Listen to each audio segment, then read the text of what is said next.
I pledge allegiance to the flag of the United States of America and to the republic for which it stands, one nation, under God, indivisible, with liberty and justice for all. All right, thanks for coming, everybody. Laura, can you do roll call for us? Here. Tom Bennett, Here. Tom Kruger, Here. Artie Bryson, Here. Lisa White, She's absent. I did receive a note late this afternoon. Due to a prior commitment, I will be able to attend the regular board meeting tonight. Deputy Clerk Laura will be here in attendance to take notes and minutes. So. John Harvey, Here. Chuck Miller. Here. Okay, we have a quorum. Before we get going, I'd like to amend the agenda. We have a few things we got to add. First of all, I'd like to move Algonac School Superintendent presentation to above the supervisor's report. He's got another place he's got to get to a little bit later tonight. I'd like to add under new business, resolution of censure. And then we need to add public comments, board member comments, and adjournment to the end. So that's a motion. Is there any other, does anyone want to pull anything out of the consent agenda or anything while we're doing this? Okay, so we're all good? Okay, so that's a motion. Anyone like to second that? Second it. Okay, all in favor of amending the agenda as stated, please signify by saying aye. Aye. Anyone opposed? Motion carries. All right.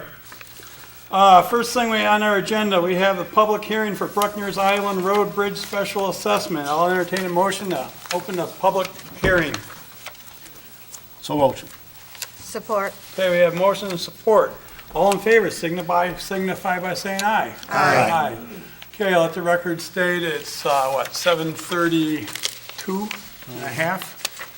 So I'll open up the public hearing for the special assessment for Bruckner's Island. If there's anybody that wanted to comment or say anything on that, now's your chance. And if not, we will have, we have to vote on it, but there'll be another chance, another public hearing. So, anybody here for Bruckner's Island? Once, twice, sold. Make a motion to close the public hearing for the Bruckner Island Road Bridge Special Assessment. Support. Okay, we have motion and support. All in favor, signify by saying aye. Aye. Anyone opposed? Okay, motion carries. Okay, next on the agenda, we have bills payable.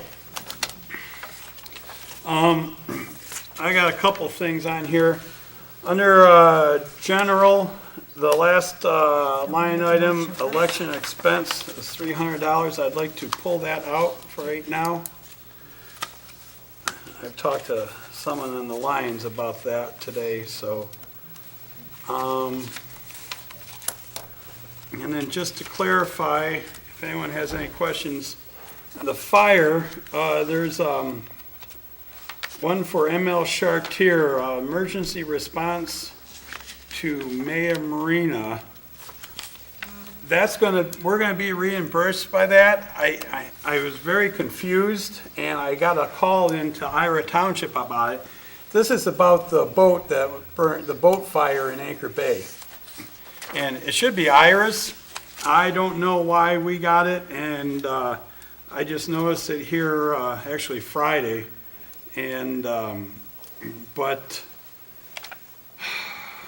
I don't know if you want to pull that out, but we will be reimbursed from it by the insurance, so. Wouldn't it be easier for them just to take and bill Ira? I would think, but they're not very apt at, I was told they're not very apt at getting refunded from these expenses as we are.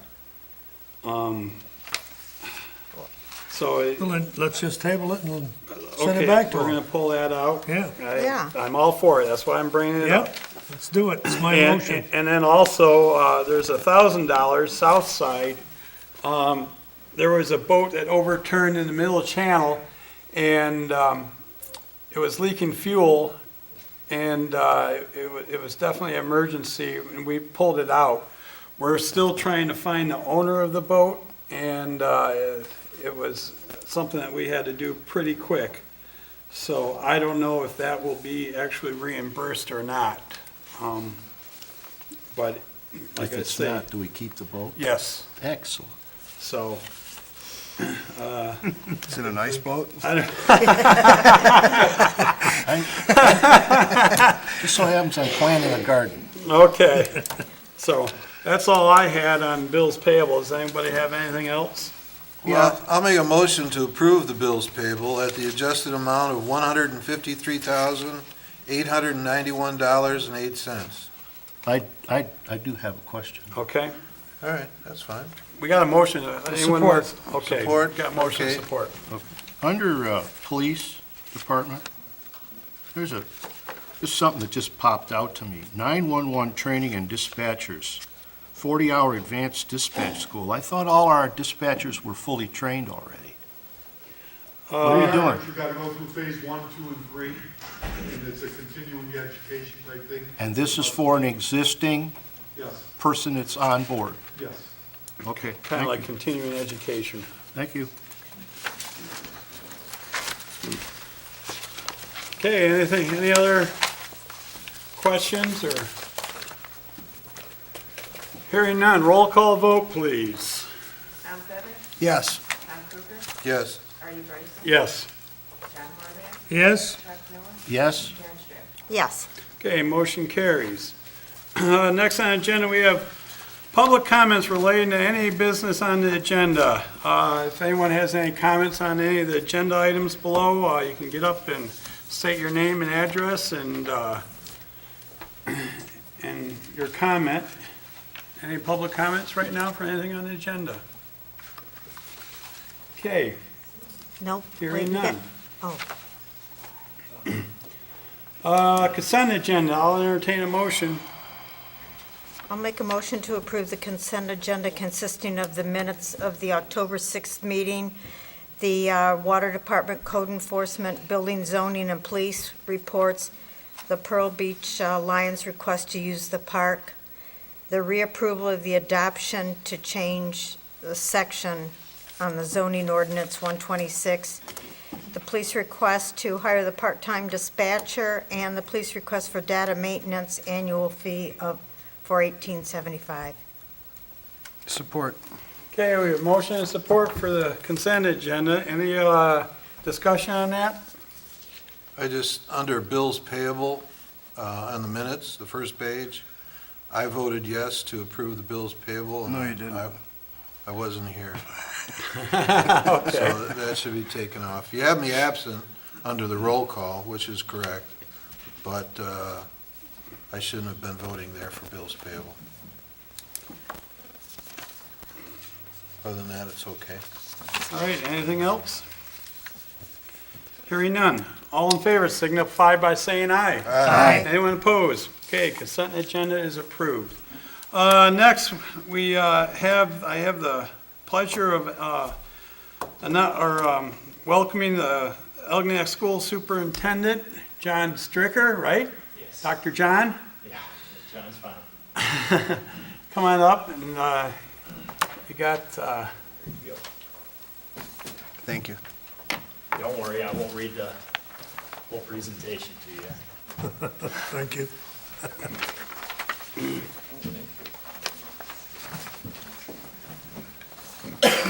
Well, good evening to everybody, and thank you for inviting me this evening. I'm here for two reasons. One is simply, actually three, to get to know you as we continue a relationship between the school district and the township and city in the best interest of our children. I know it sounds like a cliche and so on, but it truly is. All the work that we do with the Board of Education, this board, and the city is really for the best interest of our children and our future. And I truly believe that. And so that's one reason, is to just be here to get to know you and build that relationship. Secondly is to communicate to you a message that's very redundant. They're actually starting to tease me because I'm presenting it everywhere I go. Anyone who will listen, I'm presenting it.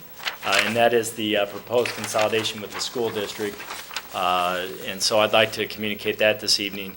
And then also just to receive some feedback from you regarding the fact that, we are going to do this, or I should say we're proposing to, and if we do decide to do this, working with you in regard to, we're going to have some buildings now that will be vacated, and just again, the partnership of what happens with those buildings, and it does have to do with the township, city, and also the school district. And so that is to receive feedback from you and input, because I am new here, and so I do value your input. I value the input of the community as we work through this together. The consolidation itself in the handout there is to have two campuses, and that is one, a K-6 campus that would consist of Millside, which would be the K-1 building, and then the 2-6 building would be Algonquin, and then the 7-12 building would be the high school. Point Trimble would be used, as it currently is used, for preschool programs, also for the alternative school, and then we may move our computer lab from the high school over to Point Trimble because we want two cafeterias in the 7-12 building. In short, abbreviating it again, you sit through enough meetings and see enough information. I do realize that, and I'm on that side of the table quite often, so I'll abbreviate it. And the second slide there that says why transition, simply put, we're out of money. To get to the point, to be very blunt about it, our school district is at a point where we do have some funding, but I'm a very conservative person, and it's not the type of funding that I would want and reserve. Will be down to anywhere from 2 to 5% fund equity, and my goal would be to be at least 10%, if not higher, 15% fund equity. And so that is why, to get to the point, the necessity for the proposed consolidation. But on the back slide that sits by itself, and that is what I'm very passionate about, and why every chance I have an opportunity to present to any group I do. Anyone that had any question, and I know I'm saying this, I'm on TV, correct? So Smile. yeah, I do open this up, and that is anyone that has any question, I will buy lunch just the first time. 2 kids in college, and so I make it clear just the first time because I'm trying to pay off their college bill for them. But I will buy them lunch and have lunch with anyone that has any questions, because I want them to see on this next slide the passion that I have and the belief that I have and the vision that I have. Why is it positive to have a 2-campus school district? I have been very blessed in my life, where I've been superintendent the past 10 years, to be in a school district that had the top test scores in the area for 10 years, almost in every category. A school district that was up to 23 or 24 state titles in sports. A school district that was composed of a school family that truly loved each other and cared for their children. Part of that is where the children came from. They came from great homes, no doubt. But a lot of that was truly because we had a K-6 and 7-12 facility, 2 facilities, K-6, 7-12. K-6 and 7-12, all the students and parents go through together. And so they build a relationship with each other. And you become a tighter-knit community because of it. And I have lived that. Everyone watches out for everybody. And when those kids go walk off the graduation stage, everyone in those stands knows each one of those children because they've gone through together. More importantly than that is the staff. We know the children. And even in the 7-12 building, central office would be over there. And even the central office myself would know those children when they walk off the stage. There's less transitions. You lose children in between the middle school, junior high, and the high school age. That's the transition that students are in. That's a transition where students will attach to something. It may not be positive, but it will be something. And when you're a 7-12 facility, you know those students, and the expectations are set. And so you know those kids, and you don't lose them. The school district I came from, the graduation rate was anywhere from 97 to 100%. It would be the same thing here. Why? Because you know those students. So when you see them in the hallway, you say, nice job at the basketball game, Charles. John, good job at the school play. Karen, I heard something happen in your family. We're very sorry. How can we help you as a school district? That's very powerful, even for me right now with you. When I say your name and I know you personally and I care about you. We don't need a government program And we had a little discussion here before the meeting about government programs. We don't need a government program to fix some of the ills of our society and impacting our children. And that is simply this. You know your children, you love them, and sometimes that love is discipline as well. But again, in this kind of makeup, you have a 7-12 facility that expectations are set at 7th grade, even discipline all the way through. And so I'm very passionate about the consolidation. I really believe that it will bring our community together even more than the community already is. And so, again, necessity, why do we need to do this as a school community? It's going to save roughly $600,000 to $800,000 a year. That's conservative. Maybe more like $800,000 to $1 million per year savings. That's why we need to. But I really believe it will make us a better community, a closer community, benefiting our children. The spreadsheet that you see basically shows the enrollment numbers. So you can see that there is a definite decline of enrollment. And down at the bottom in the highlighted area, it illustrates the proposal, and that is Millside at the bottom where it says K1. You can see in that first year there'd be 243 students in that building. Algonquin would be a 2-6 building. There'd be 650 students, and the high school would have 815 students the first year. And then you can see the years on out, 15, 16, 16, 17, 17, 18, and 19, 20 projections. So you can see we're definitely declining enrollment. On the flip side of that back page of the spreadsheet, you can see the class sizes. In 1980, the school district had 3,200 students. In 1989, 2,700, almost 2,800. 1991, 2,600. 1995, 2,500. 2000, maintained at 2,500. 2005, 10 years ago, 2,364 students. 2010, 1917. 2013, 1,809. And last year we were 1,710 students. And so we're definitely declining enrollment pretty sharp. I'm not as concerned, and I don't get wrapped up in that in a negative way that a lot of people do. Again, I see the positive of once we right size and consolidate. I can share this with you. It is really neat to be part of a school district where even as superintendent, when those students walk off that stage, I know them personally, and it's very powerful. I really believe in this consolidation for a lot of reasons, and I think it will be one of the catalysts in bringing this community together even more than we already are. And so I'm excited about it. It's going to be a lot of work, and I want you to know I'm not naive. The devil's in the details, and but it's really, we've received a lot of positive feedback, and so we're going to move forward. The presentation or the formal recommendation is going to go to the Board of Education in December. After that time, then we would begin to work on the details of the consolidation. So, are there any questions?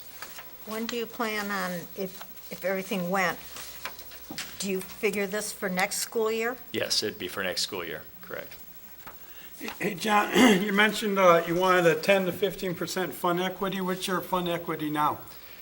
We're at around 11 to 12%. Our audit actually will receive it formally this week, but we're about an $800,000 deficit this year. Oh, and so, okay. So yeah, our fund equity at the end of this current fiscal year is going to be anywhere from 2 to 5%. Okay. And so, I believe as recent as 5 years ago, I believe it was around 23 to 25% fund equity. Okay. So that was one thing that was hard for me to communicate, and that is a structural deficit. You know, it's like the federal government national debt where it compounds.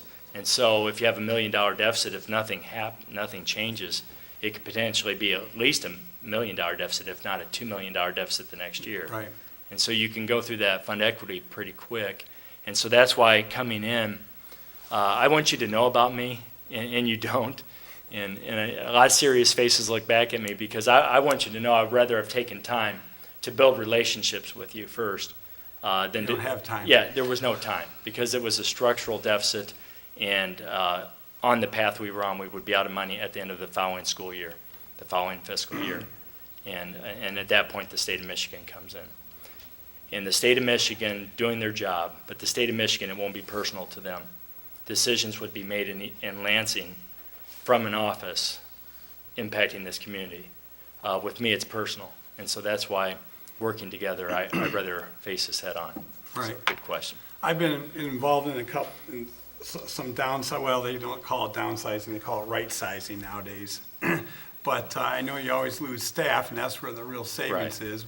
Right. About how much staff are you gonna, What I'm looking for is roughly $250,000 administration, which would be two administrators, 8 teaching positions, which would be, and it's not going to necessarily work out where it will be 4 in the K-6 and 4 in the secondary, but 8 teaching positions.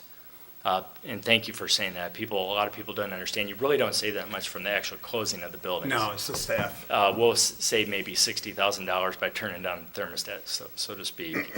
And there is some saving with operations, except it's not as simple as, since you've closed 2 buildings, you can cut that proportional amount of custodians and maintenance, because you still do have the same amount of students. So you do there is some reduction there, maybe a 50, 60,000. Same with secretarial. You still have the same amount of students. So it would be primarily proportional-wise. The savings would primarily come from administration and then teaching staff on out. And so I get asked the follow-up question to that a lot of times is, well, if we consolidate, And then builds up.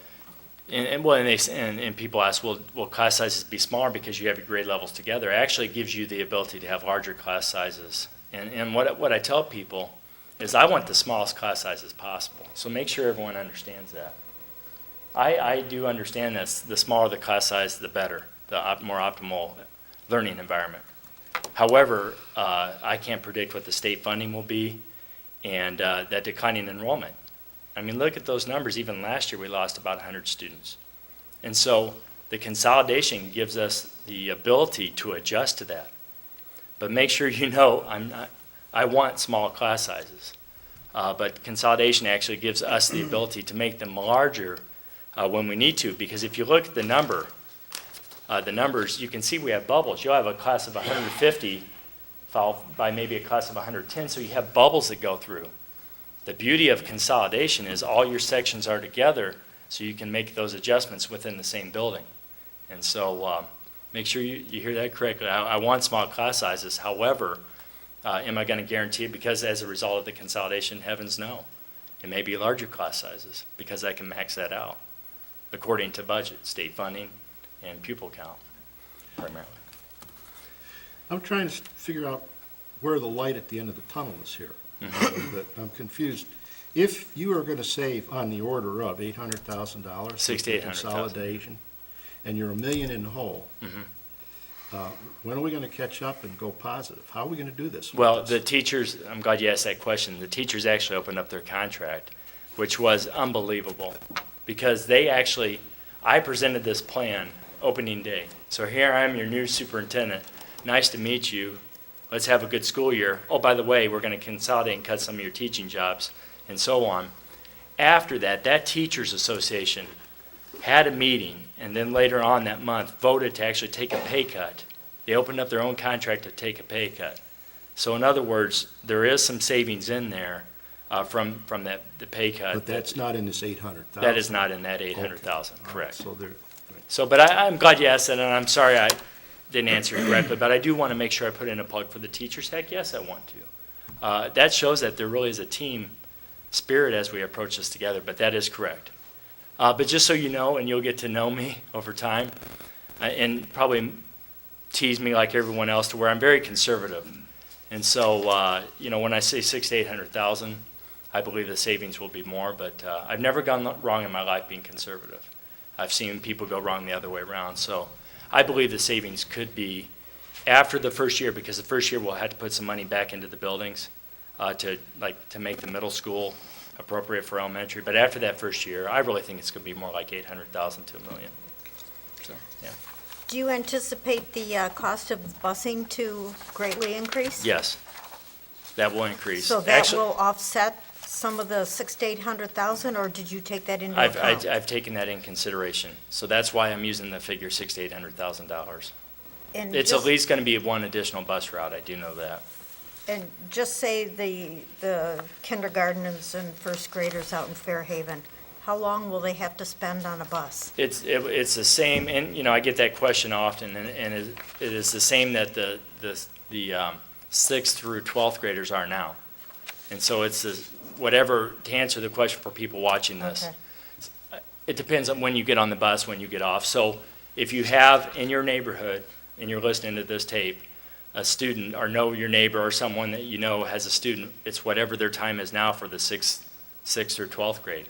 They're busing in now. It'd be roughly that time. My hope would be that we could add a bus route and cut back on that time, because I do realize they're younger students, Yeah. and I do realize it's not optimal.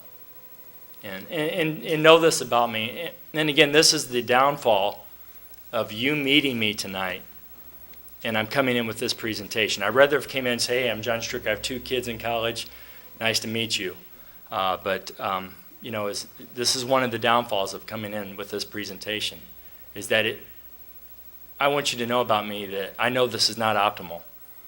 I don't want kindergarten students to ride on the bus for an hour to get to school. I want you to know that about me. I love children and I care about them deeply. But it's one of these situations where we're doing what we have to do. But that would be the answer for people. Whatever the children in the students, I should say, because they're older, in your neighborhood are riding, I'd be about the same. Hey, one last question. Yes. Point Trumbull L, that's the one that's going to be closed, right? But, No. or, No, it's already closed. no, It'd be Algonac, oh, that's right, Algonac, I'm sorry. Elementary, and Fairhaven. And Fairhaven, okay. Yeah, what's the plans for those buildings?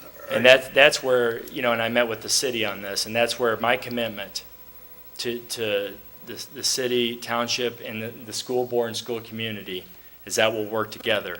As far as, we certainly want something, if we can sell or lease those facilities to something that's beneficial to the community, we will. Actually, today I met with the director of the Council of Aging, and she and a couple of her coworkers toured the Algonac Elementary facility, and I've asked her to put the word out to maybe some assistant living or housing for the elderly that would maybe be able to lease that facility. I see that as being a plus to the community, to where you're bringing in jobs, you're bringing in a reputable company that could afford to purchase or lease that facility. And so my commitment at this point is that we'll work together as a school community. But I really won't get into the details in that until we have approval in December. So, Okay. Any other questions for John? I'll talk to you later. okay.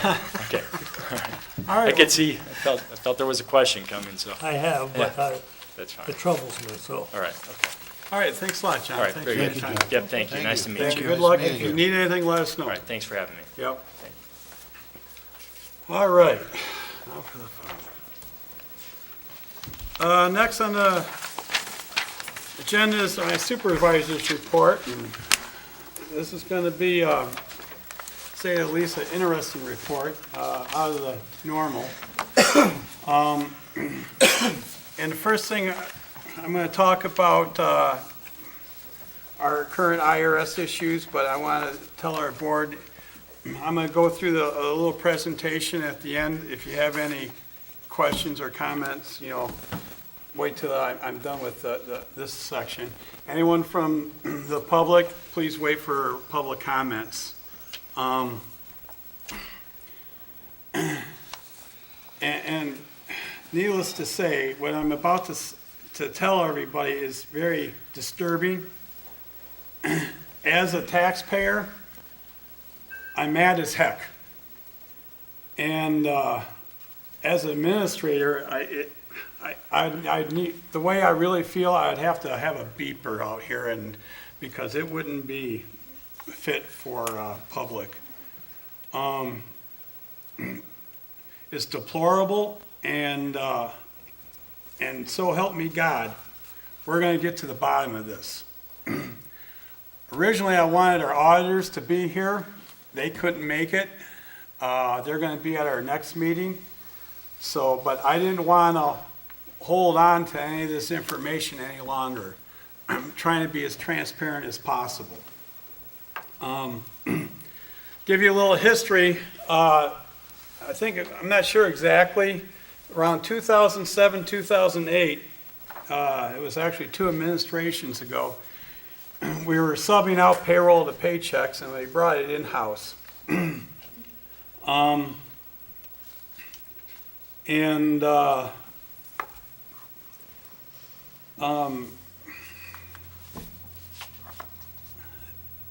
I assume everything was going fine, but I think that actually the problem resolved back then when they brought it in-house. Proper procedures and policies were not put in place. And I think that's how we got into this situation, I mean, in the long run.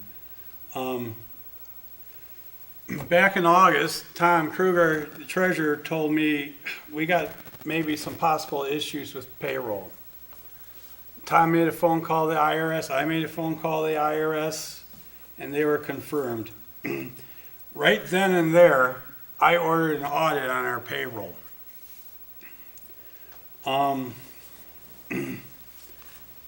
Lisa White, our clerk, has been the payroll supervisor since she's been elected in 2008. The audit, which we discovered, we had a meeting with Lisa, myself, and Tom and the auditors to review some initial findings. In my mind, it was gross neglect with the duty of Mrs. White, Mrs. Lisa White's mishandling the payroll processing and failure to file employee W-2s and 941 withholding tax forms. The failure caused Clay Township to incur tens of thousands, possibly hundreds of thousands of dollars in penalty and interest to the IRS as we stand right now. And guys, let's see, I put on your table this little sheet from the auditors. It breaks it down by month. The audit uncovered that since 2011, Clay Township has paid $44,936.74 in penalties and interest from 941 forms that were not being filed correctly. And you can see the schedule from 2011, 12, 13, and 14. These are penalties and interests that the township has already paid.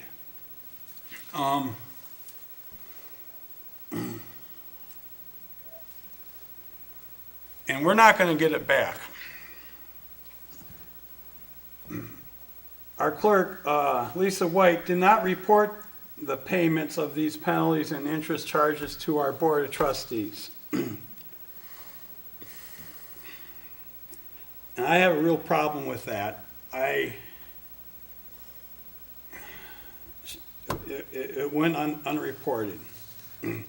As of today, the auditors informed me that the township still owes the IRS an estimated $61,676.45 from years 2012 to 14 related to the failure of file the 941s correctly.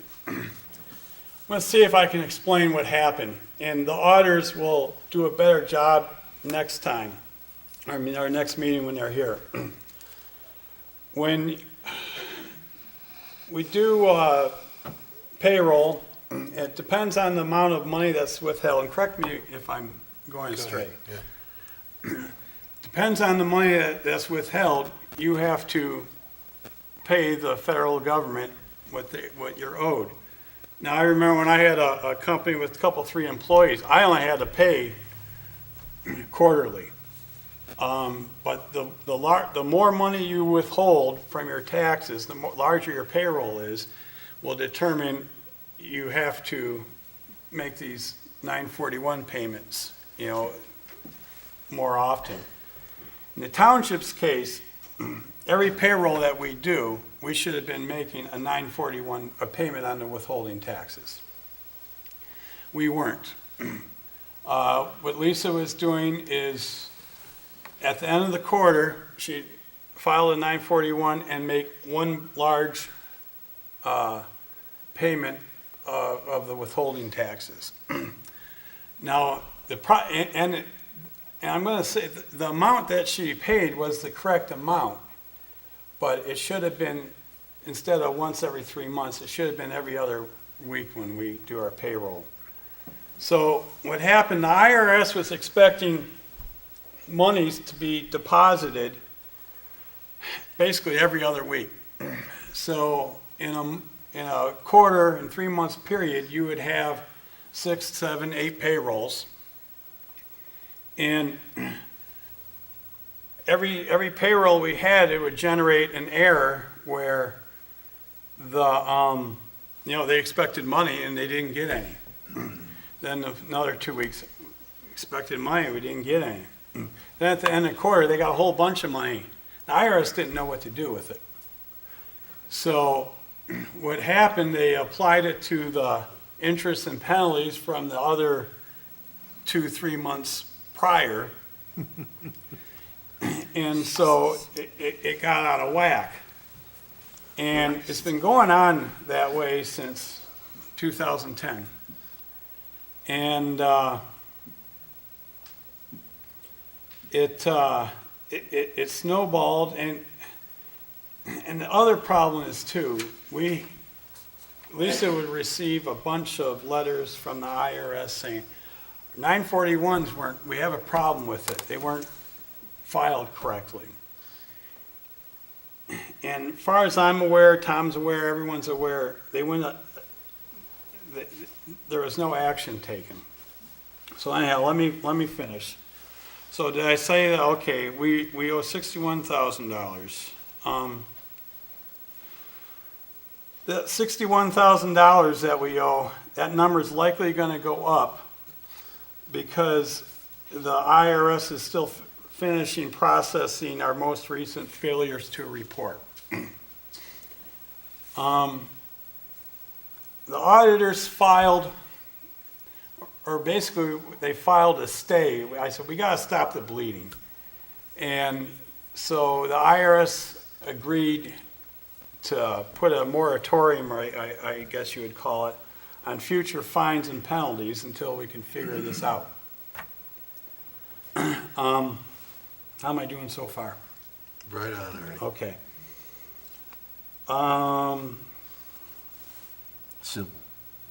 So, right now, total, it looks like, I don't have it written down, we're for 941s, we paid 44, and we owe an additional 61,000, that number is gonna go up.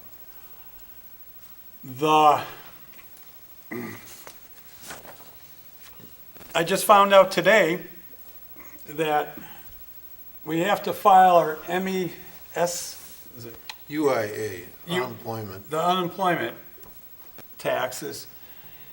They weren't being filed right. Just found that out this afternoon. Apparently, you gotta do that electronically only every quarter, and they haven't been done for about 3 years. Well, let me take it back. They were all done for the last 3 years, the day before the auditors came in, and we have a $3,300 fine for that.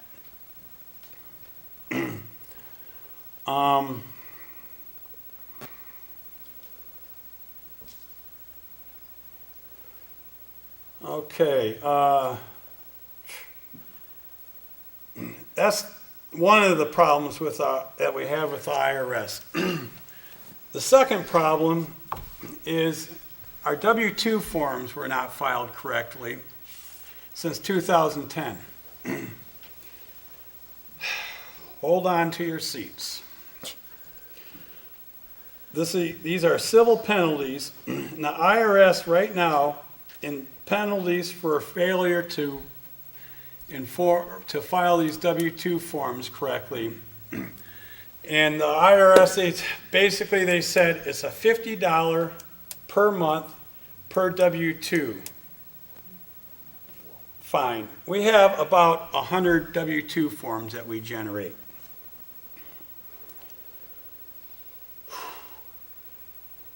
You can tell this is hard for me. Right now, 2010, we have civil penalties of $217,581.73. 2011, we owe potentially $200,674.61. We have not received our fines yet for failure to report 2012, 2013. But simple math, I rounded it off to about 180,000. So in a nutshell, potentially right now, we paid $44,000 in fines and penalties that we didn't know anything about. And we potentially owe $650,000 more dollars.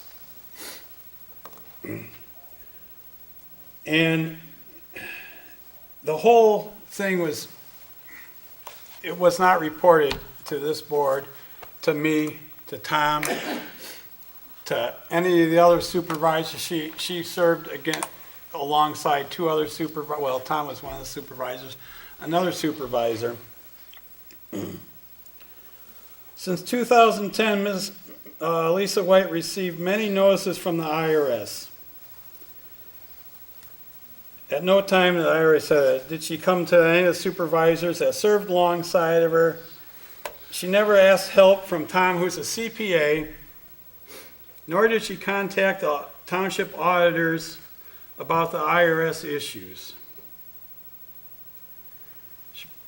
In my mind, she ignored them, and it should have been reported, it should have been transparent and reported to this board. I still want to reiterate, we can comment about the IRS situation. There's still a payroll audit ongoing. They finished years 2013 and 14. I requested them to go back to 2007, and I actually reported, made a comment statement at the last meeting. We found issues with that. My auditors did. And they informed me, contacted the Department of Treasury. The Department of Treasury asked us to verify, which the township did. And we called the Department of Treasury and told them what we found was verified. They told they instructed me to call the Attorney General, and which I did, and they instructed me to turn it over to a criminal investigation with the state police and the county prosecutor, which I did. Right now, the state police is conducting their investigation. Because of that, I cannot comment on any of the other findings, but we can talk about the IRS issue. We've already put in place, we changed some policies and procedures that the auditors recommended, so this won't happen again. And it just really sucks. Which I gave to the letter, they have bullets of things that we should be doing and which we started doing.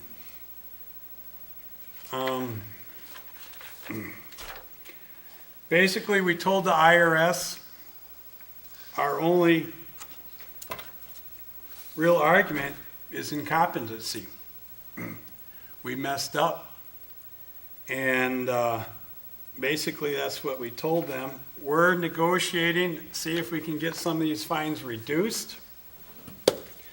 The 941s, in fact, it was funny, if Tom didn't come to me and we didn't start this audit, it was about, I don't know, 2 weeks ago.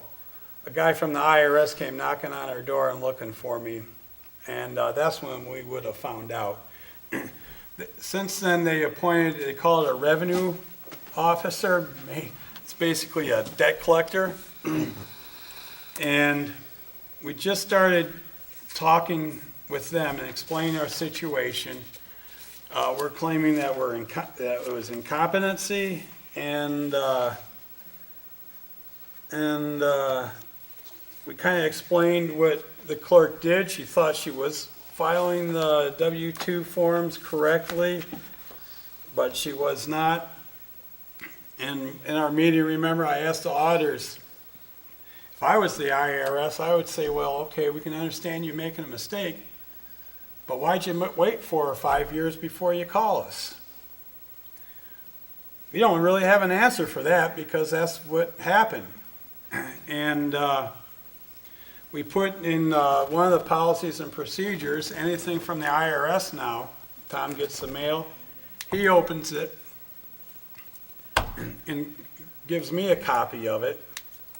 And we've been scanning it and sending it to our auditors. I gave the auditors power of attorney to handle the IRS situation and negotiate on our behalf. Now, I'm in hopes that a majority of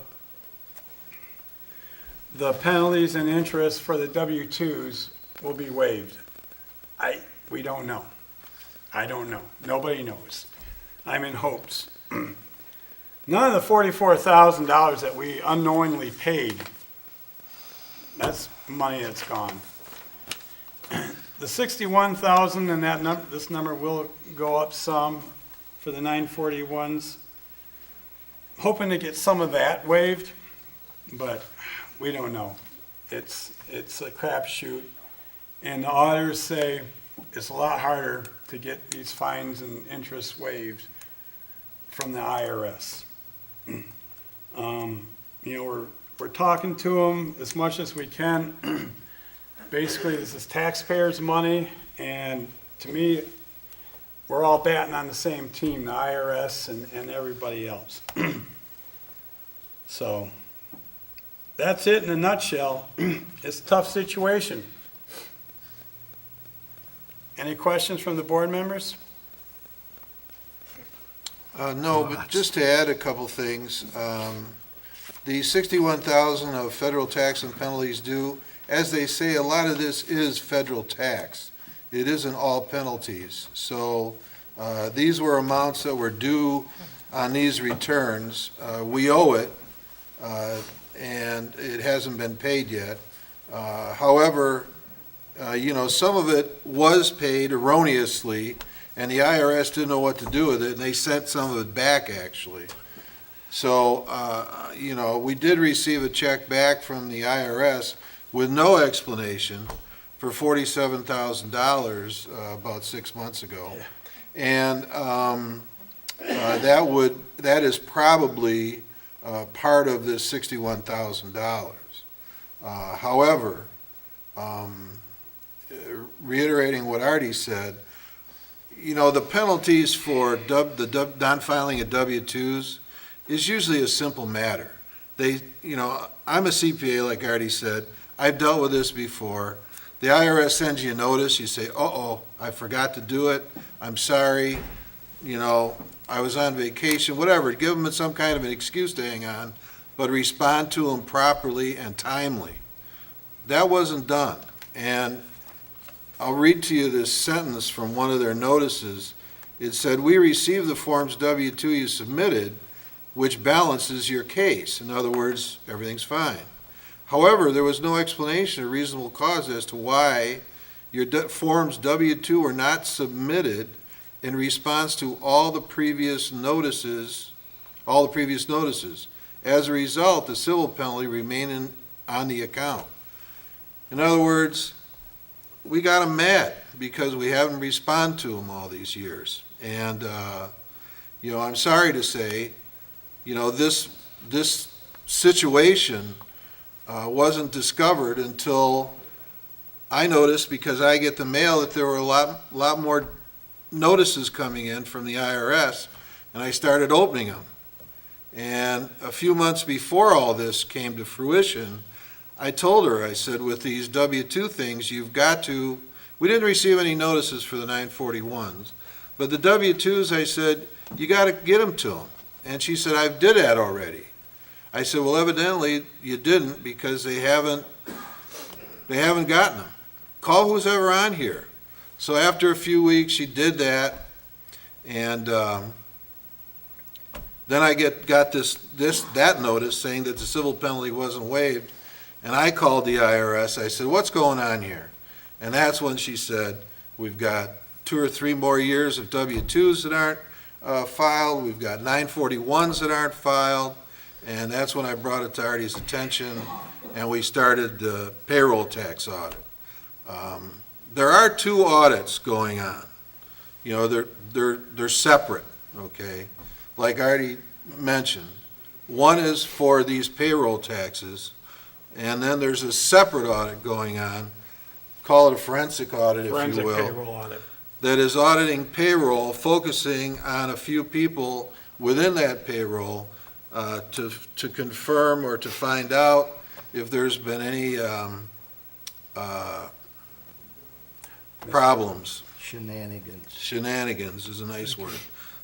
Any embezzlement, okay, I'll use the word, in that situation. So we can't talk about the ongoing investigation, but we all feel this is egregious enough to bring it to, and at a point where we should bring it to everybody's attention.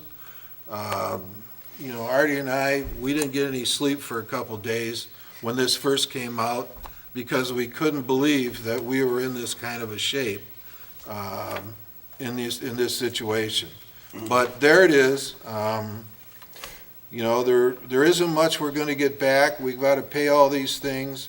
As Artie said, we're looking at $45,000 that has already been paid without anybody coming to this board, or him, or I, or anyone, to say, hey, can you give me a hand?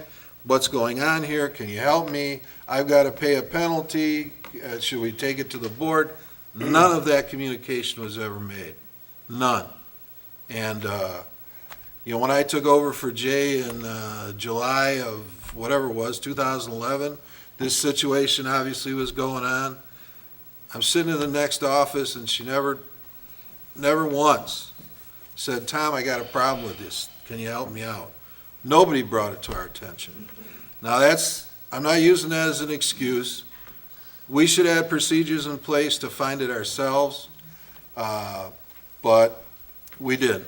So here we are, and we're working as hard as we can, as diligently as we can to make this, to end this. So that's where we're at. God, I'm seething mad.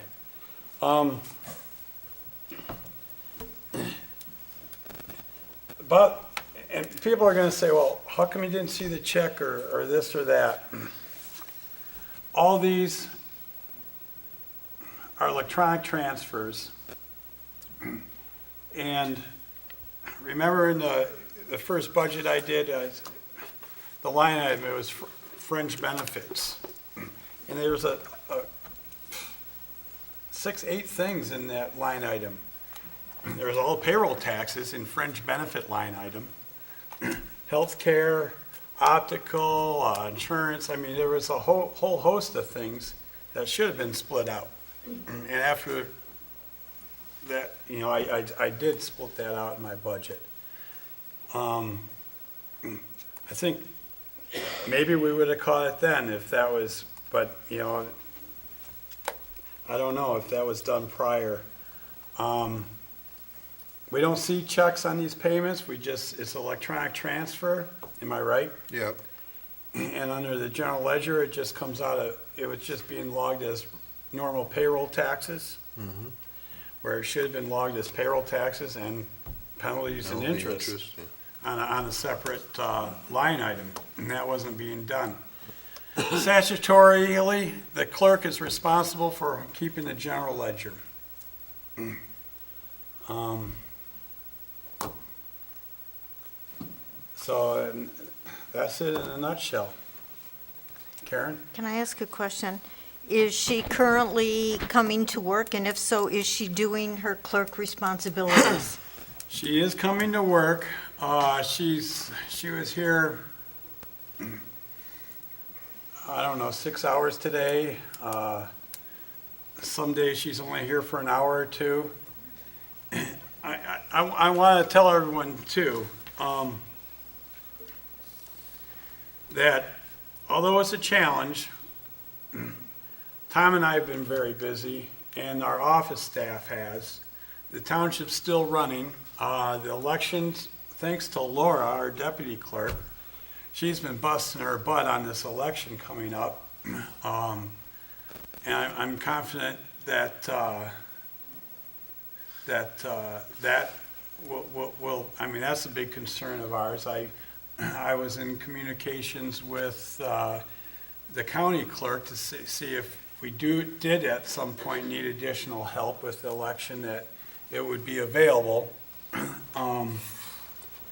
But you know, the township's still running, and like I say, we have, and in the process of putting in processes and procedures to stop this issue and other issues. And so help me God, we're going to be reviewing every process and procedure, and there's going to be a lot of changes, and they're going to be a pain in the butt, but you know what? It's something we have to do. The way I look at it, we're called a Board of Trustees. The biggest asset that we have as a board is the trust of the people who put us here. Right now, we don't have any trust. My goal is to take steps to gain that trust back. And I am all too aware, once you lose the trust of somebody, it's a lot harder to regain it. And like I say, this is why I didn't want to wait 2 weeks so the auditors are here that we can ask questions. I didn't want to wait. Try and be as transparent as possible.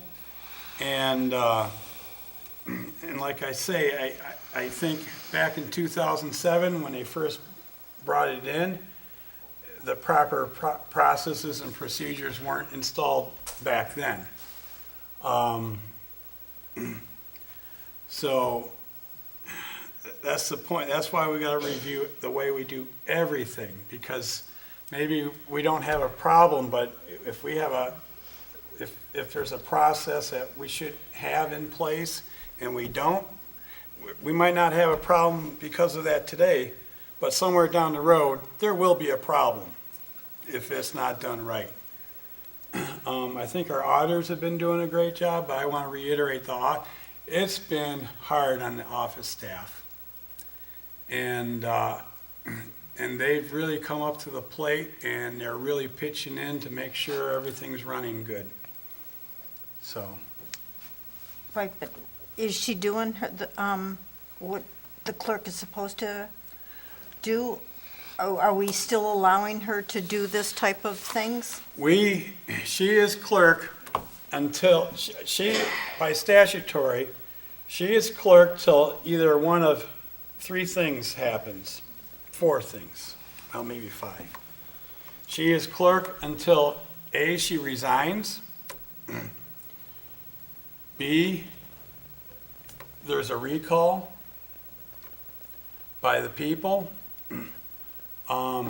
C, the governor has the power to remove her, or 4th, if there's any type of a crime committed where she's convicted of a felony, she becomes, that's any public official.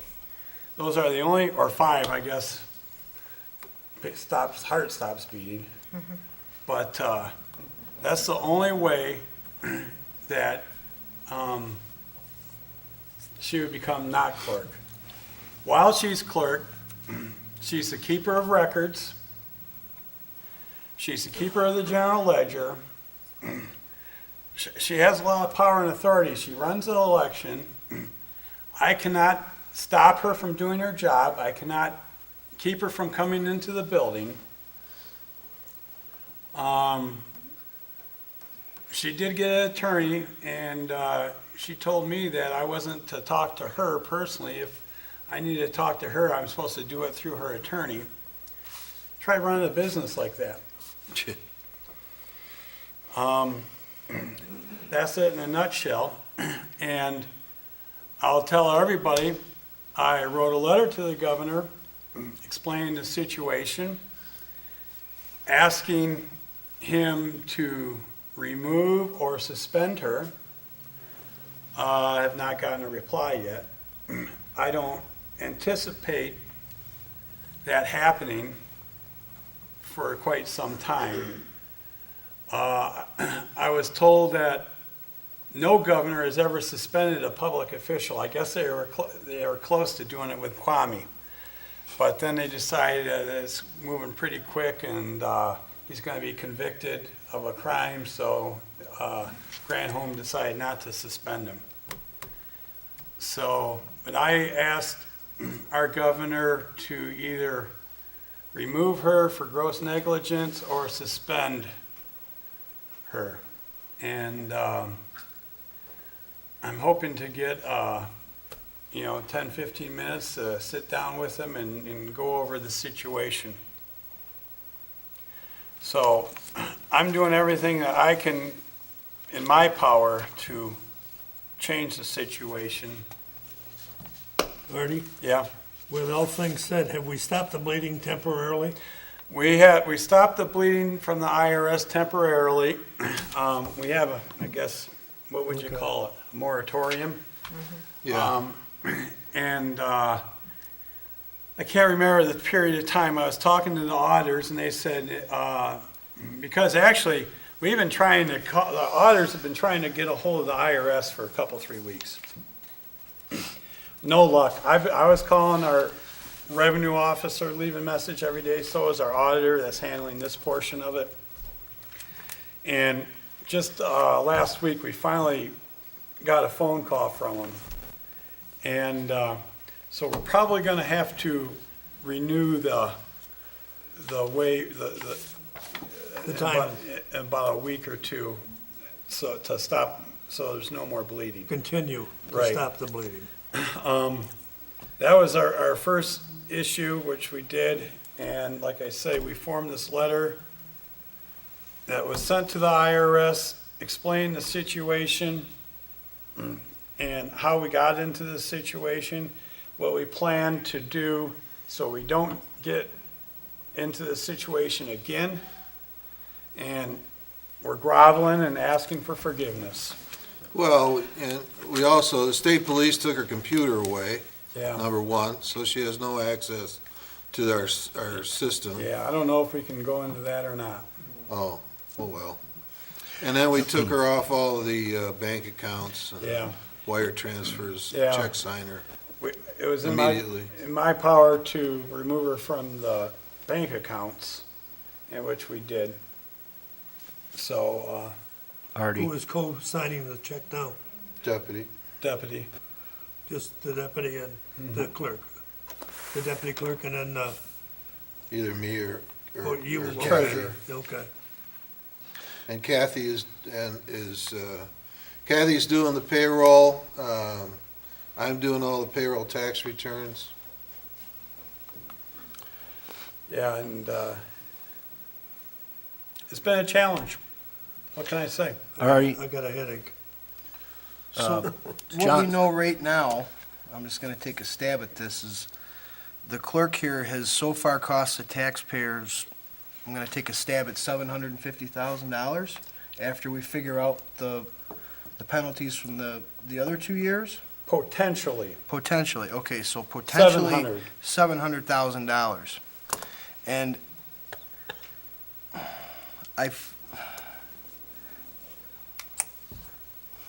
how can I say this? I find the fact that in spite of, she knows everything that's going on here because she's been informed about it, the fact that she hasn't resigned yet, I find repugnant. It's arrogance. Tell us about it. I find it repugnant. I asked her attorney, because I can't, what her intentions are, if she was going to resign. And I asked him twice, and I have not received an answer from him. I know what I would do if I was in that boat. Lisa, as you sit home and watch this meeting, I am asking you to resign. And the really upsetting thing is we have to keep on paying her until she's clerk. We're still bleeding. We have to continue to pay her while she's clerk. And the really upsetting thing, I think I don't know if I told you or you told me first, if she finishes out this term, she'll be able to collect a pension from our township, which is absolutely, I mean, I cannot let that happen. Is she still on the fire department rolls? I told Daryl to ask for her resignation, and he has not received it, so I told him to start the process to remove her. I will know by the next board meeting. I think because this board allowed her to be appointed to it because of the conflict of interest, I think this board can remove her from fire department, but the only reason we're not doing that tonight, I want to get legal counsel on that beforehand. Because everything I'm saying here right now is going to be I scrutinized said by the that 6 years attorneys. ago. So, I wanted to get legal counsel on that. Can I ask you a question? Not now, public comments. So, Okay. Anything else there, Tom, or can I make a comment? Me? Yeah, you Can I? can. yeah. I'm hearing what everybody else is saying. I want to, John made the comment about, have we stopped the bleeding? And I don't think we have as long as she's in that position. And I think there's a lot of considerations for that. She occupies a position she can't function in now physically because she's been isolated from a lot of things that she ostensibly was supposed to do. So by occupying that position, we are an inefficient township because she's in the way of getting business done. The deputy clerk's got to assume the whole freaking responsibilities of all this stuff, and it's just not right. I'd also like to say that this Artie's comment about crisis of confidence and credibility that we have, we're seeing that from the United States government all the way down through the state government, all the way down to the county government. I don't think government's got a particularly good reputation nowadays. But we got to stop ours here. And in order to stop ours, I'm asking the citizens to take up this ball and run with it. We want a petition. We want some kind of evidence and expression from the citizens who voted for her to help us in this effort.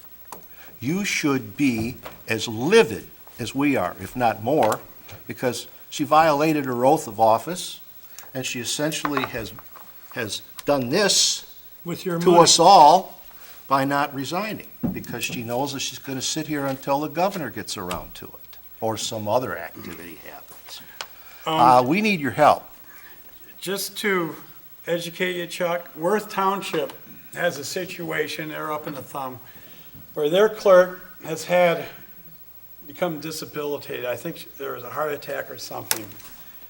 The clerk cannot physically come to work. Worth Township asked for the clerk's resignation, and she wouldn't do it. And I don't know how long this has been going on, 6 months or so. They petitioned the governor to remove her, I believe it's a her, and he has not. But I think this is worse. I mean, someone gets sick, becomes disabilitated, can't do the job. I mean, that person's not even showing up. this is worse. And that's what my petition was to the government, or the governor, so.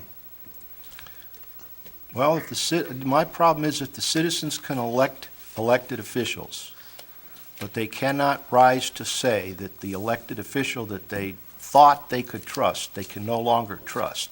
And then they find themselves blocked by being able to take any action. Then there's got to be some serious reexamination in a way that Well, there's a recall. Townships are here. There's a recall a process. recall, wonderful. Where do we go from here? Well, we have to, Artie, if the public petitioned the board with, names, would that help your thing with the governor, do you think? no, To expedite it what quicker? we're gonna do later, Will, the resolution of censor, no, I don't think Okay. it will. That's all, But, just a question. You have that on the agenda? Yes. Yeah, Oh, we okay, have I'll it. shut up then about that. We'll get to it. Okay. Anything else right now? No. We'll come back to it in public comments, but like I say, I mean, every day I think to myself, I am so happy if I could save $50 by doing something a little better, And then, I mean, we've had a couple home runs where we refinanced our debt structure, where we saved about $250,000. I mean, that was a hell of a home run we hit. The actions of this board and And recently has put us in a great position, and we finally thought we were gonna start being able to do some really cool stuff. Yep. Yeah, And truthfully, the past 4 weeks, my time, it's been 100% on this audit. 100%, just about, so. Okay, let me press on to the rest of my supervisor's report. oh, We Tough did, act to follow, buddy. yeah, I know it. And like I say, major kudos to the office staff. It's been tough, and they've been going above and beyond their call of duty. Let's see. On our dangerous building, we have that new dangerous building ordinance and a hearing officer. We're bringing 2 structures in November to the hearing, and kind of as a guinea pig to make sure they go all right. And then after that, we're gonna line them up because we have several dangerous buildings in the works. We actually had a couple of hearings in courts over blade issues. I had one today, which we won. It was, actually, it was probably the worst blight case that we have in the township. And I was there up in the circuit court for a couple hours on that. Crispin Drain, had a conference call Friday with the DEQ and the EPA. This is last Friday. The Cuttle Creek job came in 64% above the engineer's estimate. The Marine City Drain came in 50% over the engineer's estimate. The Crispin Drain came in 300% over the estimate. This conference call I had probably lasted an hour and a half, and I'm going over different scenarios and what ifs and everything. And basically, the EPA decided that they're going to go ahead with the Marine City Drain clean out and the Cuttle Creek project, and we're suspending any work on the Crispin Drain till next year. They basically what they're going to do is try. It will be another budget cycle and grant cycle. Try to get additional funding next year for it. Is it totally scrapped? I would say not. There's going to be a lot of political pressure from Washington to get this done. As it turns out, it'll be the last of, I think it was a total of 10 projects that needed to be done so they could take the St. Clair River off the area concern list, delist it. And I know if that happens, that's going to be a huge thing in Washington. As of now, there's only been one body of water in the whole country that's been delisted from the area concern list. and it was just a small lake somewhere. This is going to be a huge thing for them. I don't know if it's going to happen or not. Like I said, right from 6 months ago, I didn't like how it was being bid and how it was being managed, but, you know, it's not our nickel, so we're going to have to wait another year. I'm sure everyone's heard the news about Ebola. I just want everything, I don't want to cause a big hysterical situation, but Clay Township does have a Ebola action plan, I guess, and in place, and prepare for the best, prepare for the worst, pray for the best. Let's see. We received a grant, $50,000. Sounds like chump change, what we just said. To matching grant to repave Taft Road next year. We're going to repave Taft Road from Phelps by the high school and include Island Drive right, as it turns around right into M29. That project will probably cost about $112,000. It's going to be paid at half, up to $50,000. So that's good news. That's the kind of stuff I like to do. This month is Fire Prevention Month. Clay Township Fire Department, they had about 300 students through their department last week. They did a great program, different grades. You know, the older kids, they put them in a smoke trailer, teach them how to crawl in a smoky room. I happened to walk in there when they had the latchkey kids, the little kids in there, and they were cute. They were teaching them how to Stop, drop, and stop, roll. drop, and roll, and teach them how to crawl around. They all got helmets and badges and everything. It's a great program that they do. Also, actually, tonight's the first night, our police department is sponsoring and administrating our hunter safety class. We did this for the first time last year. It's free to all the students. I know they oversold it. They got over 50 students in there this year. I think they were originally going to try to cut it off by 40, and you know, people kept on getting added on and added on. So it's going on this week. We have over 50 students for their hunter safety class. My son and I did it last year. It was a top-notch program. Yep, it's a lot of fun. Let's see, the little free libraries we put in the park, it's a big hit. They're sponsored by the Rotary, and the Reader's Cove from the island gave me books to actually initially stock it. What it is, I have 2 houses. They're boxes basically. They look like little houses. One for kids' books, and I always want to say adult books, but they're not adult books. They're grown-up readers. And basically, it's a place where you can borrow a book, leave a book, take a book. And the first week, I bet you 80% of the stock was recycled. That people took books and left other books, kids' book, everything. And I'm really excited about that. I kind of had hopes or a vision this summer when kids are playing in the splash pad and stuff and they're tired, they're done. They can go grab a book and read it, sit down at a picnic table and read it with their parents or anything. So that's a good. Let's see, Pearl Beach Pier project. Bid packets went out. I think we had 10, 12 of them go out. We're going to be opening the bids tomorrow at 2 o'clock here. And so hopefully this winter and spring we will have a pier that's reconditioned. Let's see. Let's see. I will be gone Wednesday through Friday. I'm going to be in Holland for training, supervisors, Michigan Supervisors Association. And I will be available email or my cell phone. So, but during the day, most of the day, I'll be in training. Let's see. Oh, got a call from Candace Miller Friday. She's going to come and visit me here the 28th for a couple, 3 hours. We're going to go check out the Pearl Beach Pier, and then we're gonna go on the island and look at what our Phragmites board has been doing. And, so she's gonna spend a couple, 3 hours here. So Jerry, did they tell you anything on that? The 28th, I'll tell you.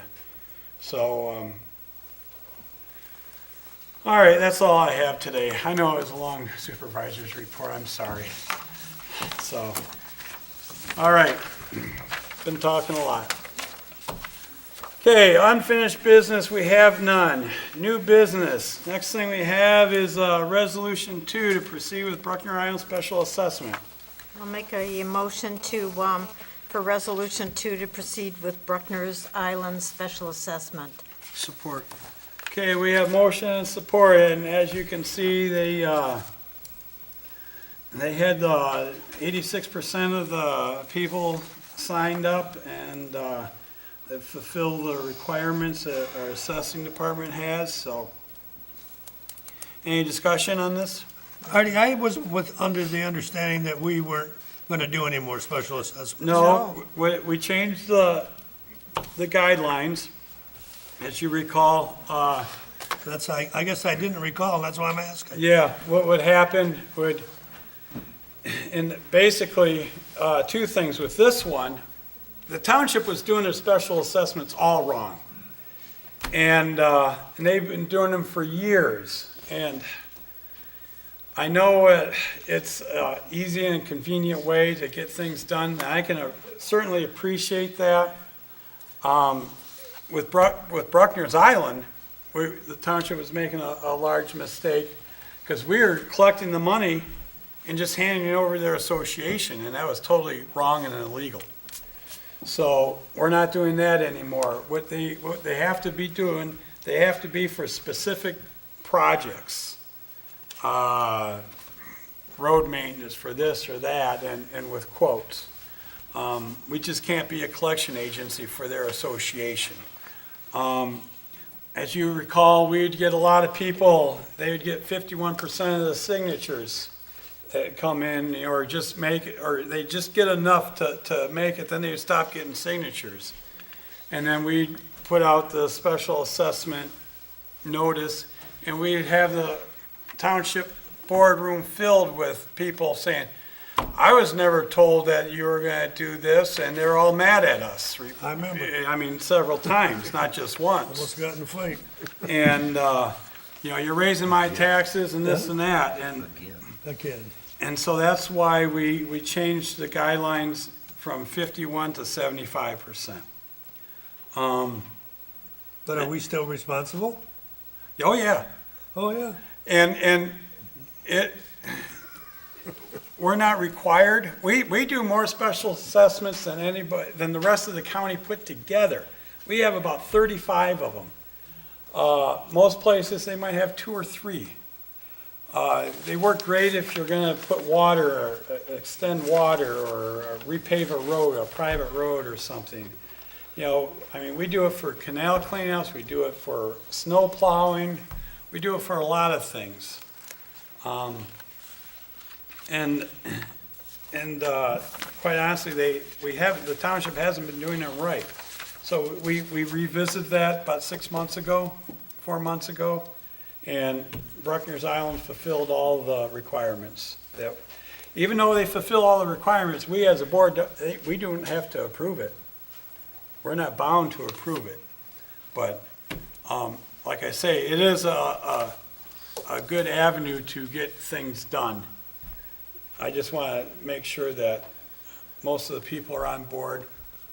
And essentially, a special assessment, if you have 51% of the people that sign it, they're basically initiating a tax for the other 49%. That's what it is. So, Yeah, I had a guy come in the other day, he says, you realize though that means that the other side are negating what the majority wants. So there's 2 sides looking at everything. I know.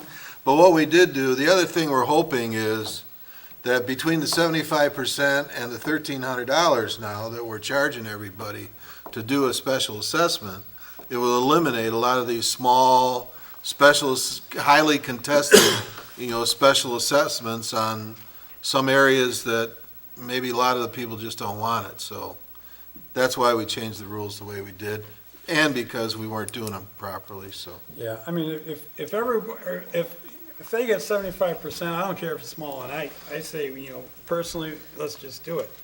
But, I mean, essentially, it's a tax. And I know I take taxes very seriously. I don't like the whole process of property taxes, but that's different. So That's a whole other anyhow, story. I'll entertain a motion. We got them. Okay, did. I'm sorry. Any more discussion? Roll call vote, please. Artie Bryson, Aye. John Hardinger, Aye. Chuck Noll, Aye. Jim Stratton, Yes. Tom Pettit, Yes. Tom Kruger. Yes. Okay, motion passes. And we're just setting the date. Next, we have a resolution to set a second public hearing for the Bruckner's Island Special Assessment. I entertain a motion. Make a motion, we adopt a resolution number 3 to set the second public hearing for Bruckner's Island Special Assessment. Would that be November 3rd? No, November November, 17th, isn't it? 17. okay, November 17th, Yeah, because we gotta put it in the 2014. paper. Okay. Support. Okay, motion and support. Any discussion? Please no. Thank you. Roll call vote, please. John Hardinger, Yes. Chuck Noll, Yes. Karen Stratton, Yes. Tom Pettit, Yes. Tom Kruger, Yes. Artie Bryson. Yes. Okay, next we have the MTA Treasurer's Guide to Tax Collection Workshop. Yeah, I requested that for well, as you know, we hired a new deputy, soon-to-be deputy treasurer, and I'd like to go to this. I'd like her to go with me. It's a Treasurer's Guide to Tax Collection. I know how we do it now, but I don't know whether that's right, wrong, or indifferent. Hopefully, this workshop will give us the tools to do it properly, or more properly. It's $99. We'll just drive up there in the morning, drive back at night. I'll make a motion that we approve Tom and the deputy treasurer to attend the MTA's Yeah, need it. tax collection workshop for the tune of $198. Support. Okay, a motion and support, and that's not actually the deputy treasurer, it's Anita, she's not the deputy treasurer. Yeah, she's not yet. Oh, okay. She the was hired for soon-to-be. that position as sometime. soon as the current one Right. retires. Okay. So we have motion and support, any discussion on that? Hearing none, all in favor signify by saying aye. Aye. Anyone opposed? Okay, motion carries. All right, next, we have resolution of censor. Who wants to talk? No. No, No, I'm no. sorry. Oh! There really is, this isn't an action item, Yeah. but I wanted everybody to see this. The That's MTA right. registration starts tomorrow. If anybody wants to go, let me know so I can reserve a spot for them.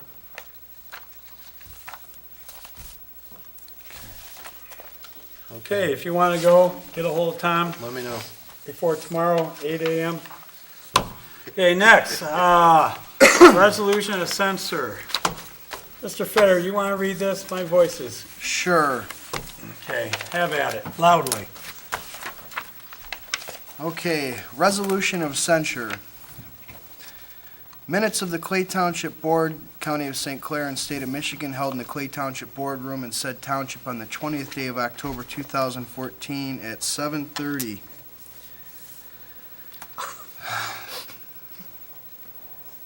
I'm just going to skip down to the whereas. Whereas the Clay Township Board has been made aware by the township auditors that the Township of Clay has paid $44,936.74 in penalties and interest from the Township of Clay not having filed 941 payments, being filed correctly since 2010. And whereas the above stated penalties and interest were paid by the Township Clerk, Lisa White, without the Township Clerk bringing the matter to the Township Board's attention. By the Township Clerk's submission to the IRS, the penalty payments under regular payroll taxes. Whereas the Township Auditors have advised the Township Board of Clay that we are facing significant additional IRS civil penalties for failure to correctly file the Township Clay W-2 forms since 2010, and whereas The Clay Township Clerk ignored the letters from the IRS advising of the problems with the filings of the 941 forms and the subsequent assessments of penalties and interest over the past 4 years, and further failed to advise the Township Board of the notices and the levy of said penalties and interest, or seek the assistance of other township officials or the township auditors. And whereas the Clay Township Board is deeply concerned that the above stated actions of the Township Clerk have not been in conformance with the oath of office required by MCL 168.358 to faithfully discharge the duties of the office of the Clay Township Clerk, and rather have resulted in incurring an already significant financial burden and potentially a greater financial burden upon the Clay Township of Clay. Whereas the Clay Township Board does not wish to suggest to the public and/or its residents that said conduct of Township Clerk Lisa White in failing to fulfill her duties as Chief Payroll Official of the Township, and then failing to notify the Township Board of the IRS assessment of penalties and interest is appropriate and/or condoned by the Board. Whereas censure is an official expression of disapproval by adoption of a resolution, and now therefore it be resolved that the Clay Township Board hereby censures Township Clerk Lisa White's conduct in failing to faithfully discharge her duties as Township Clerk by failing to properly file the required IRS 941 forms, and the subsequent failure to notify other township officials, auditors, and the Township Board of the notices and subsequent assessment of significant penalties and interest associated with her failure to properly file said forms with the IRS. Upon roll call vote on the adoption of the resolution, here we are. I Okay, make a motion I would very strongly support that motion. to adopt the resolution of censure of Lisa White. okay, we have a motion Support. and support. Any other discussion? Got nothing. I just want to, basically,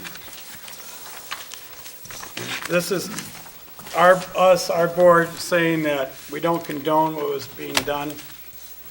Other than that, it doesn't hold a lot of water. It's kind of like a vote of no confidence. And it is what it is. Makes me feel better, Does it? Yeah. a little bit. A little bit? Okay, any discussion on this? Hearing none, roll call vote, please. Dustin Ross? Yes. Karen Stratton? Yes. Tom Bevan? Yes. Tom Kocher? Yes. Artie Bryson? Yes. John Harbaugh? Yes. Okay, motion passes. Thank you. Okay, that's all new business. Right now, we have public comments. Can I address the board, please? Come on up, state your name and address, and,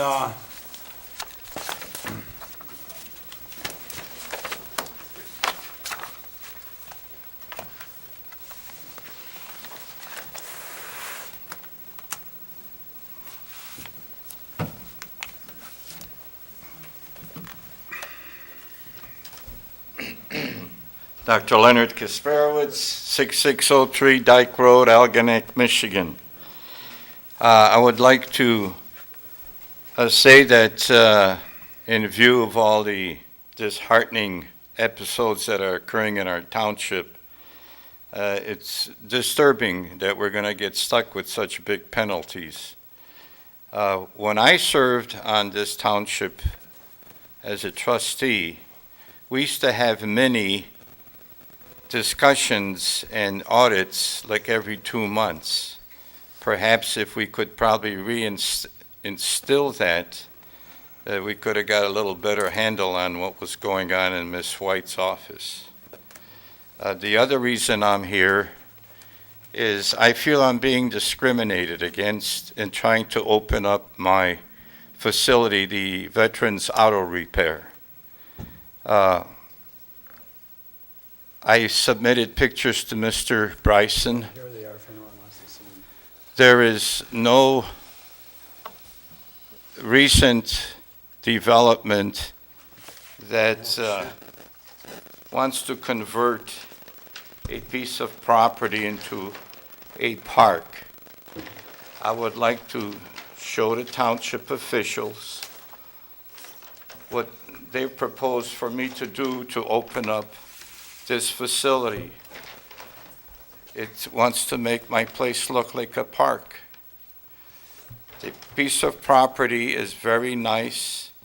If I could just blacktop it, I could create 3 jobs, and I have people wanting to work. We getting stuck now with probably $1 million before the IRS gets over and done with us. That money's got to come from the taxpayers. Every month that I sit trying to get this property to go to become productive costs me almost $400. And when I look at this site plan, revised site plan, it makes it financially unavailable for me to conform. Doc, didn't the planning commission okay the site Well, plan? this is what they want me to do, yes, and that's why I'm here. Nobody else had to do it. Look at those pictures. You've got the Joe McCone's property. Where are his curbs? That was authorized. I've told you this a few times.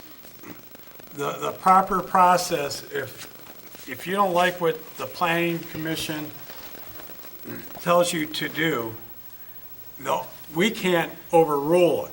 We don't have. I understand it, Okay, but it is, well, let me I'm finish. sorry. Let me finish. You would have to go to the zoning board of appeals. And then if you don't like what they said, you have to go to circuit court. Isn't that lovely? And I was there today with a blight situation. You know, that costs money, Mr. Bryson. That is the way the state statutes set it all up. Personally, you want to put a auto repair shop on the Dyke Road. That's right. Personally, I think you should have large green belts because you're going to have 15, 20 cars parked there. That's not the way it works, If you're Mr. gonna have Bryson, and 3 you know jobs, that. If you're going to have 3 people working there, you're going to have a lot of cars sitting there. Gonna be 4 cars sitting there, and it goes in and out. Yeah, That's not, okay. look what you have. All right, So anyhow, you're sticking it to me. no, No, you are. this is the ordinance. The And ordinances are not absolute. so anyhow, there's nothing that we can do for you. All right, well, at least I want you to know that I'm being discriminated against. Okay, Your township engineer's brother owns Action Auto. He's got 6 bays, cars parked all over the place. the Does he- planner is the one that suggested they approve it and wrote up the stipulations, and it was presented, you presented it to the planner. Yeah, and I refuse to sign it because this is audacious. Why'd you bring it to him? Wait, this is what's required. Let me ask you, why don't you want to conform to your plan and what our ordinance says? It costs money, right? That's right. That's the only reason, right? Not only that, it's discriminatory. Nobody else had to do it. There's different laws if you're, Oh, different laws, my, okay, thank you. all right. That's the way you treat a veteran. I served my country in 2 wars honorably. you. I served on this township board and on a hospital board, and this is nothing but discrimination and Thank you. prejudice. Thank you. Okay, next. Are you up, Bill? Okay. I'm sorry.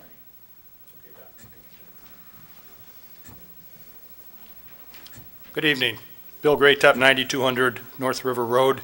As a resident, I'm just as mad and seething as what you guys are, but it's not going to do me any good or you any good for me to let go with all of that. I know you're on the right track. I know you're going to handle it. But as your county commissioner, I do want to tell you that this is not a county problem. It belongs locally. But if I can offer any assistance with the prosecutor's office, with the clerk's office, and assessing department, or any other department that the county has, please, Artie or anybody else, get in touch with me, and I will do what I can to help you through this tough time. Thank you. You're welcome. Pat?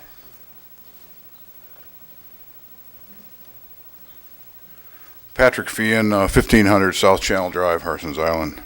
Wow. I'll leave it to you guys to sort it out.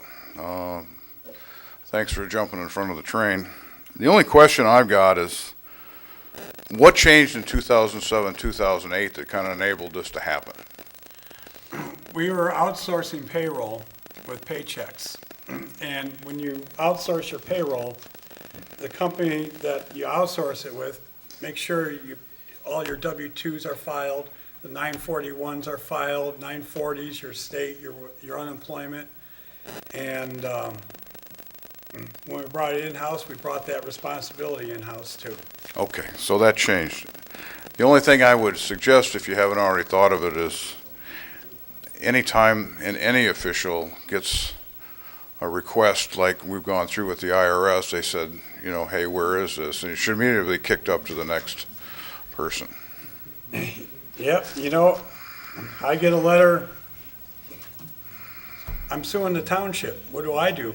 I fax that baby over to the attorney and get on it. Okay, well, let's just look at this as an opportunity to get better, right? That's right, that's what it is, that's exactly what it is. Any other public comments?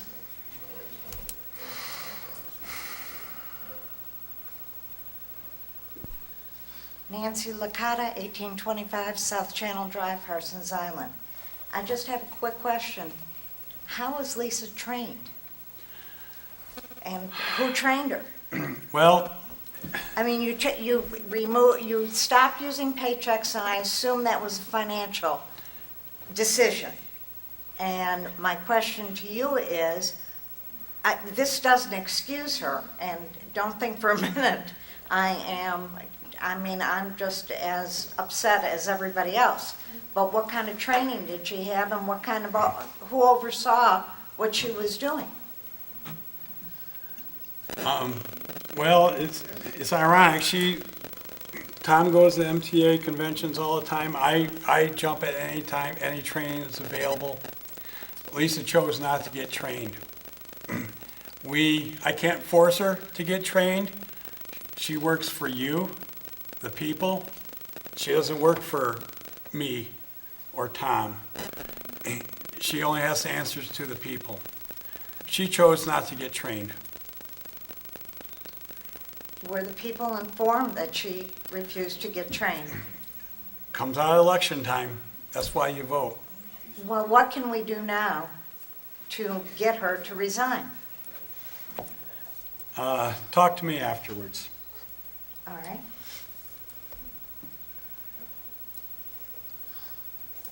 Okay, any more public comments? Doc, you already had your 3 minutes, thank you. I just want to make one statement. This is still a free country. That's right. You're the boss. You're the commander-in-chief here. No. The buck stops with you. You should have been aware of all these things that were happening. Now we're going to get stuck with a big, big bill from the IRS. Thank you. I was the boss No. in 2010. Thank you. Okay, any more public comments? Come on, wait, chicken? All right. Hearing none. Board member comments. Chuck?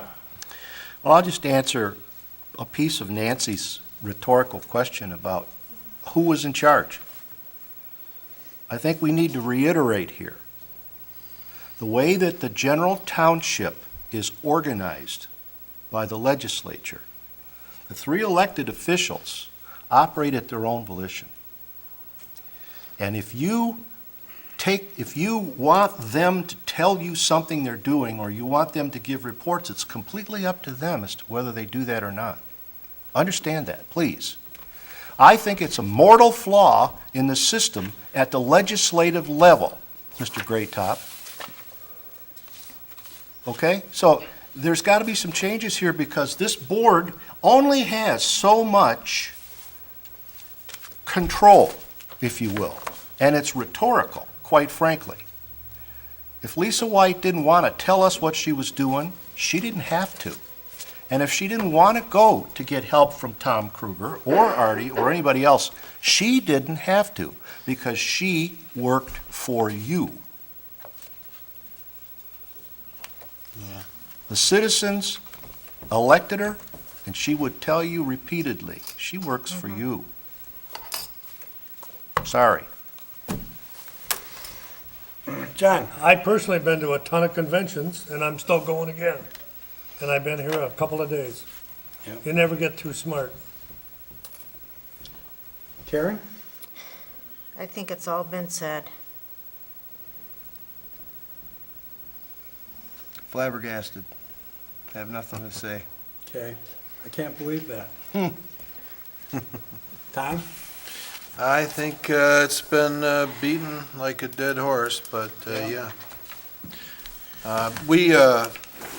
Just to add a little bit what Chuck said, he's absolutely right. I mean, I don't work for Artie, Artie doesn't work for me, Lisa doesn't work for either one of us. Yeah, I know, it's not a good system. I've suggested several times that a township our size with the stuff we have going on, we should be a charter township, but a lot of people balk about that because of the different aspects of a charter township, but charter township would operate more like a city where you could have, somebody in charge, a manager who is controlling of the clerk and the treasurer and everybody else, so it's the same reason why we just can't cut this person loose. I mean, our hands are tied. I mean, we got to watch her every day come in the township, and it's not a good feeling. So be it. That's what we're dealt. And that's it. Okay. It's been very upsetting. It's been a long month and a lot of sleepless nights. Anyhow.